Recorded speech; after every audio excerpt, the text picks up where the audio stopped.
എന്താ ബാലേട്ടത്? ശിവ, അത് എന്നെ മണ്ടനാക്കാൻ ശ്രമിക്കരുത്. നിങ്ങൾ മാത്തച്ഛനുമായിട്ട് ഫോണിൽ സംസാരിക്കുന്ന മുഴുവൻ ഞാൻ കേട്ടു. ഹൈലി എക്സ്പ്ലോസീവ് RDX അല്ലേ ഇത്? ശിവ, ഞാൻ പറയുന്നു. എനിക്കൊന്നും കേൾക്കണ്ട.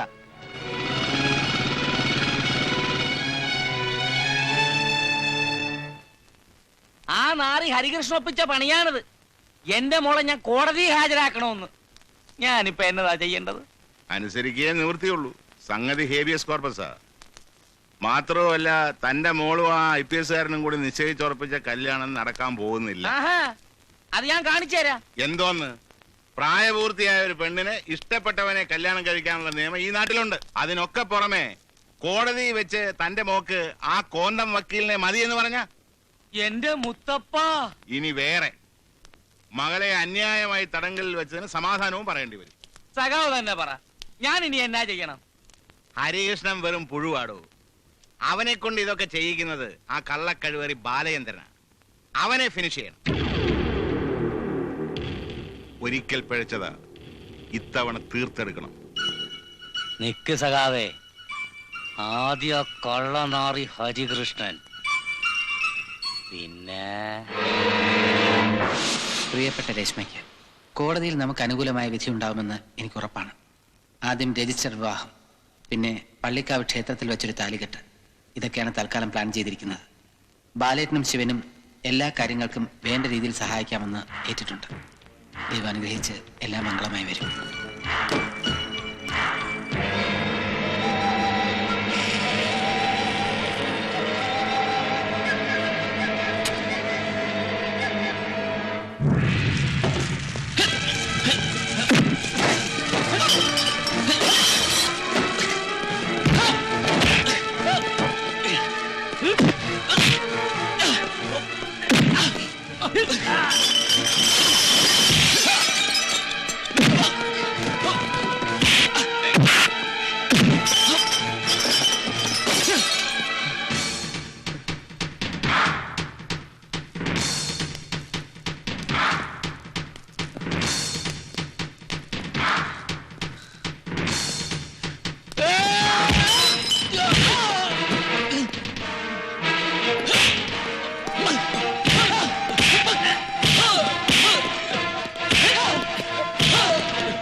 ഹരി, ഹരി, ഹരി, വീണു.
ഉമ്മണി കഴിക്ക് സഖാവെ.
വല്ലാത്തൊരു ടെൻഷൻ തന്നെ.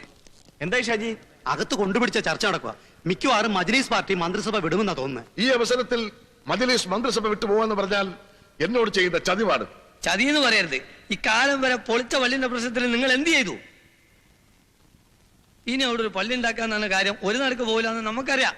ഇത് ഐസും കാറ്റൊക്കെ വെയിന്റ് അടിക്കും പോലെ കാറ്റാനൊക്കെ ലാടനടിക്കാൻ തന്നെ ഒരു മുഷക്കത്തുള്ള പണിയാണ്. ഇത് നമ്മൾ അണികൾക്ക് മനസ്സിലാവണ്ടേ? നിങ്ങൾ കാണുന്നല്ലേ ഈ ഹമാറുകൾ ആർക്കും പള്ളി ഉണ്ടാക്കി വരുന്നത്? പോരാത്തതിന് നമ്മൾ അഖിലേന്ത്യാ പ്രസിഡന്റിന്റെ ഒക്കെ മുമ്പിലായാലും വേറെ. ഇനി നമ്മൾ എന്താക്കും? മന്ത്രിയായ കിട്ടുന്ന സുഖം ഒരു ദിവസമെങ്കിലും അനുഭവിച്ചവനക്കറിയാം. നമ്മൾ ഈ കസാല വിട്ട് പോണതില് ബേജാറില്ലാന്ന് നിങ്ങൾ കരുതരുത്. വേറെ നിവൃത്തില്ലാഞ്ഞിട്ടാണ്. കഴിഞ്ഞ കാലങ്ങളിൽ നമ്മളോടൊപ്പം പാറ പോലെ ഉറച്ചു നിന്നിരുന്ന മജ്ലിസ് എന്തിനും തയ്യാറായി തിരിച്ചു വരാമെന്ന് പറയുമ്പോ വേണ്ട എന്ന് പറയുന്നതിന്റെ അർത്ഥം എനിക്ക് മനസ്സിലാവുന്നില്ല. ഒരു വർഗീയ കക്ഷിക്കും ഇനി ഇടതുപക്ഷ പ്രസ്ഥാനത്തിൽ സ്ഥാനമില്ല. പക്ഷെ ഇന്നത്തെ പ്രതിസന്ധിയിൽ മജ്ലിസ് നമ്മളോടൊപ്പം നിൽക്കുകയാണെങ്കിൽ ഒരു ഇലക്ഷനെ നേരിടാതെ തന്നെ അധികാരം നമ്മുടെ കയ്യിലെത്തും. അധികാരം അധികാരം തനിക്കപ്പോൾ ഈ ഒരൊറ്റ ചിന്തയുള്ളൂ. ഇനി എന്തൊക്കെ സംഭവിച്ചാലും ശരി, മജ്ലിസിനെ കൂട്ടത്തിൽ ചേർക്കുന്ന പ്രശ്നമേ ഇല്ല.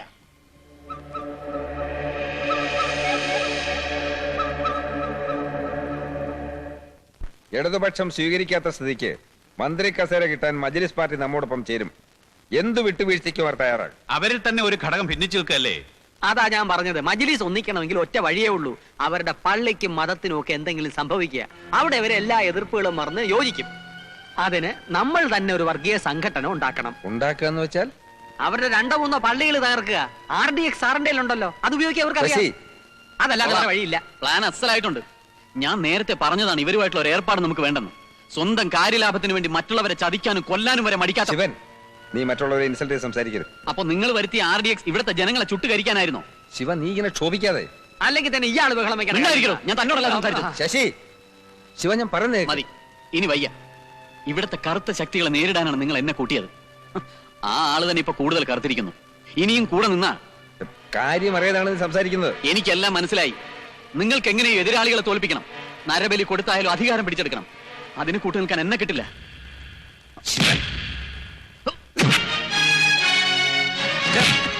വിടാനാ പറഞ്ഞു.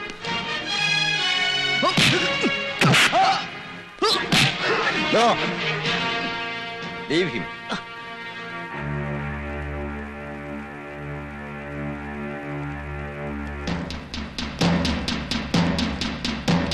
അല്ലാന്ന് നിങ്ങളെ തിരുമേനിക്ക് നിങ്ങൾക്കൊക്കെ മജ്ലിസ് എന്ന് പറഞ്ഞ ഹറാമല്ലേ? പിന്നെ നിങ്ങൾ എന്താണ് നമ്മളെ കാണാൻ വന്നതെന്നുള്ളതാണ് എനിക്ക് പിടുത്തം കിട്ടാത്തത്. കോയക്കുട്ടി സാഹിബെ, വളച്ചുകെട്ടില്ലാതെ കാര്യം പറയുന്നതാ അതിന്റെ ഭംഗി. ഞാൻ പറഞ്ഞാൽ എന്തും ചെയ്യാൻ തയ്യാറുള്ള ഒരു വിഭാഗം വിമതർ ഞങ്ങളുടെ പാർട്ടിക്കകത്തുണ്ട്. മുഖ്യമന്ത്രി പദം എനിക്ക് തരാമെന്ന് ഉറപ്പുണ്ടെങ്കിൽ ഞാൻ അവരെ കൂട്ടത്തോടെ പുറത്ത് ചാടിക്കാം.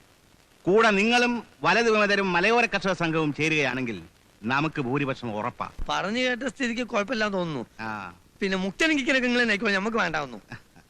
പക്ഷേ നിങ്ങൾക്ക് ഓർമ്മയുണ്ടല്ലോ, മുമ്പ് നമ്മൾ നിങ്ങളെ കൂടെ കൂടിയപ്പം മജ്‌ലിസിന് 3-ൽ കൂടുതൽ മന്ത്രിസ്ഥാനം തരൂല എന്ന് പറഞ്ഞ് ഹലാക്കിന്റെ കൊടി കുടിച്ചപ്പോഴാണ് നമ്മൾ വല്ലന്മാരുടെ കൂടെ പോയത്. ദോഷം വരണ്ട കേട്ടോ, ഓലി നമുക്ക് 4 തന്ന്. ആട്ടെ, നിങ്ങൾ മന്ത്രിസഭ ഉണ്ടാക്കിയ നമുക്ക് എത്ര തരും? എന്താ സാഹിബേ, അതൊക്കെ നമ്മുടെ കയ്യിൽ തന്നെയല്ലേ ഇരിക്കുന്നത്. അത് ശരി, അൻപോടടുക്കുമ്പോഴേ മാങ്ങന്റെ പുളിപ്പറിയുള്ളൂ. ഇനിയിപ്പോ പുളിപ്പൊന്നും നോക്കാൻ നിൽക്കണ്ട. നമ്മൾ സംസാരിച്ച കാര്യം അതീവ രഹസ്യമായിരിക്കണം.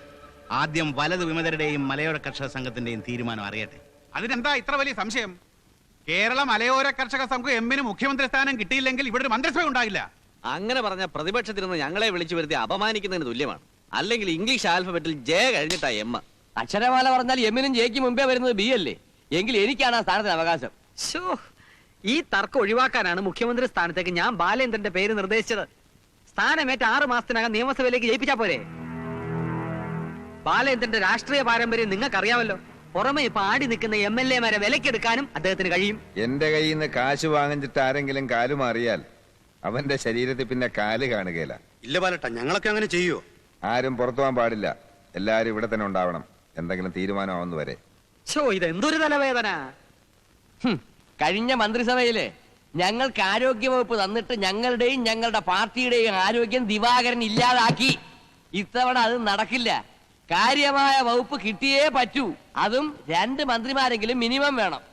സവർണന് 2 മന്ത്രിമാരെ കൊടുക്കുമ്പോ ജനസംഖ്യയിൽ 30% കൂടുതൽ വരുന്ന ഞങ്ങളുടെ സമുദായത്തിന് അർഹിക്കുന്ന പ്രാതിനിധ്യം കിട്ടണം. ഗോമതിയമ്മ നിങ്ങളുടെ സമുദായത്തിൽപ്പെട്ടവരല്ലേ? നമ്മുടെ മന്ത്രിസഭയിൽ അവർ ചേരാമെന്ന് സമ്മതിച്ചാൽ പരാതി തീരുമല്ലോ. എന്നെ ക്ഷണിക്കാൻ തനിക്ക് എങ്ങനെ ധൈര്യം വന്നു? വർഗീയ പാർട്ടികളെ അവസരവാദികളെയും വിലയ്ക്ക് വാങ്ങി താനുണ്ടാക്കിയ മന്ത്രിസഭയിൽ ഇരിക്കാൻ മാത്രം നാണം കെട്ടവളാണ് ഞാനെന്ന് കരുതിയോ? ഞാൻ ഇന്നും ഒരു കമ്മ്യൂണിസ്റ്റാണ്. ആ തത്വങ്ങളിൽ ഉറച്ചു വിശ്വസിക്കുന്നവളാണ്. അതുകൊണ്ടാണ് ഞാൻ ഇവിടെ വന്നത്. മുഖ്യമന്ത്രി സ്ഥാനം ഏറ്റെടുക്കുന്നതിന് മുമ്പ് കണ്ട അനുഗ്രഹം വാങ്ങാൻ. സഖാവ് രാഘവേട്ടന്റെ മകൻ ഈ നിലയിൽ അധപ്പതിക്കുന്നത് കാണുമ്പോൾ എനിക്ക് ദുഃഖിക്കാനേ കഴിയൂ, അനുഗ്രഹിക്കാനാവില്ല. Thank you madam. മൂക്കും കുത്തി വീണേൽക്കായി എല്ലാം പോയി. മലയോര കർഷകരും പലത് വിവിധന്മാര് ആ ഹംക്ക് ബാലേന്ദ്രൻ പണം കൊടുത്ത് വസൂലാക്കിയില്ലേ? ഇനി എന്ത് തന്നെ ചെയ്താലും ഓല് നമ്മളെ കൂടെ വരുമെന്ന് വിചാരിക്കണ്ട. ആ മാത്തച്ഛനുമായി ഒന്നുകൂടെ സംസാരിച്ച് നോക്കിയാലോ? എന്നിട്ട് എന്തോൽത്താനാ? ഓൻ കൊടുത്തതിന്റെ ഇരട്ടി പൈസ കൊടുക്കാൻ തയ്യാറുണ്ടോ? എന്നാ ഒരു കൈ നോക്കാം. ഇങ്ങളിങ്ങനെ ഒലക്ക മുണിയായി അങ്ങോട്ടും ഇങ്ങോട്ടും നടന്നോളി. ഇങ്ങളെ വാലും പിടിച്ച് നടന്ന് ബാക്കിയുള്ളവർക്ക് ഉള്ളതും ഇല്ലാതായി. ആ കള്ള നായിന്റെ മോൻ ബാലേന്ദ്രൻ നാളെ മുഖ്യമന്ത്രിയെ സത്യപ്രതിജ്ഞ ചെയ്യും. അത് ഉറപ്പാ. അതിനവൻ ഉണ്ടായിട്ട് വേണ്ടേ?